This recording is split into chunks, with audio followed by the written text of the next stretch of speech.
Hello friends, welcome back to my new video. In this video, I'm going to teach you today's 5 most important vocabulary words as well as 2 phrases. So friends, without any delay, let's get started. Our first word is wings. It's a very easy word that you can use into your day-to-day life, and you can use this word to express your feelings and all.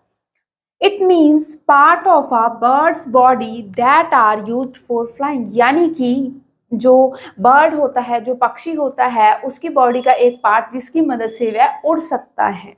ठीक है. Success often comes to those who are willing to work hard and never clip their own wings with self doubt. यानी कि success सिर्फ उन्हीं के पास आती है या अक्सर उन्हीं के पास आती है जो वर्क हार्ड करने की चाहत रखते हैं और कभी भी अपने विंग्स को क्लिप्स से बांधते नहीं है. Never clip their own wings with self doubt, यानी कि खुद पे कभी भी सेल्फ डाउट नहीं करते हैं.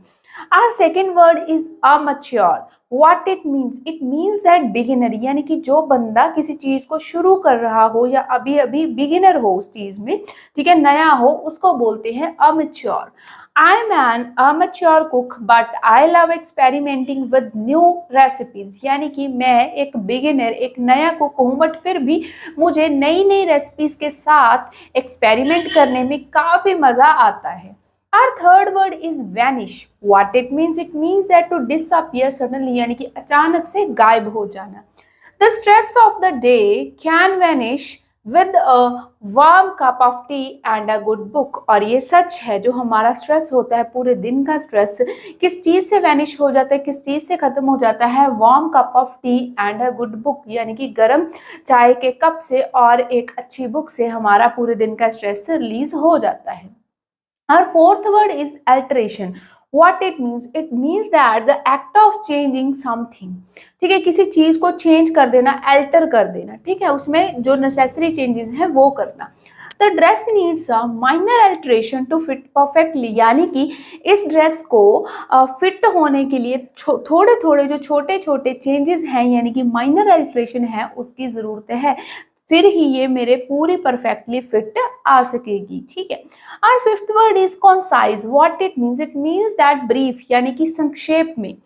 It's important to keep your resume concise to highlight key achievements effectively. यानी कि ये बेहद ज़रूरी है कि आप अपने रेज्यूमे को कॉन्साइज रखो, यानी कि ब्रीफ रखो, ताकि जो आपके की पॉइंट्स हैं, अचीवमेंट्स हैं, उनको अच्छे से हाईलाइट कर सको. अभी हम हमारे 2 फ्रेजेस करते हैं. Our first phrase is a cat has 9 leaves. What it means? It means that cats seem to get away with the dangerous things. यानी कि कैट्स को ये माना जाता है कि भाई वो तो 7 जन्म लेकर आती हैं, क्योंकि वो हर डेंजर थिंग से बाहर निकलने का जज्बा रखती हैं, बाहर निकलने की हिम्मत रखती हैं. Just because things didn't work out this time doesn't mean they won't in the future. After all, a cat has 9 leaves. यानी कि सिर्फ अभी काम नहीं कर रही कुछ चीज़ें, ठीक है, हमारे अकॉर्डिंग. कभी कभी हम बहुत मेहनत कर रहे होते हैं, बट चीज़ें हमारे अकॉर्डिंग चल ही नहीं रही होती हैं, बट इसका मतलब ये नहीं होता कि they want in the future, कि वो फ्यूचर में भी कभी नहीं होंगी. नहीं, ऐसा नहीं होता. After all a cat has 9 lives. तो उस कॉन्टेक्स्ट में ये फ्रेज यूज किया जा सकता है जब कोई बंदा बड़े से बड़ी मुश्किल का सामना करके निकलने की हिम्मत रखता है. ठीक है.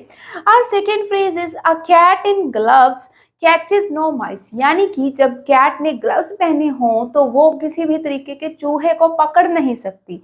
That means you can't get what you need if you are too careful. यानी कि मान लो किसी चीज को लेकर आप बड़ा ही केयरफुल हो, आप हल्का सा भी रिस्क नहीं लेना चाहते, तो फिर आपको चीजें नहीं मिलेंगी, आपके अकॉर्डिंग कुछ भी नहीं होगा. हमें रिस्क लेने पड़ते हैं. If you want to improve, you have to practice regularly. A cat in gloves catches no mice and skill won't develop without efforts. ठीक है, यानी कि अगर आप अपने आप को इम्प्रूव करना चाहते हो, then keep practising every day and a cat in gloves catches no mice and skill won't developed without effort, यानी कि जो स्किल्स हैं वो बिना एफर्ट्स के मिलते नहीं हैं, बिना एफर्ट्स के डेवलप नहीं करे जा सकते हैं. So friends, that's it for today. I hope you really love watching my videos, and if you really love watching my content, then please hit the bell icon, subscribe my channel, and I'll see you in the next video. Bye bye.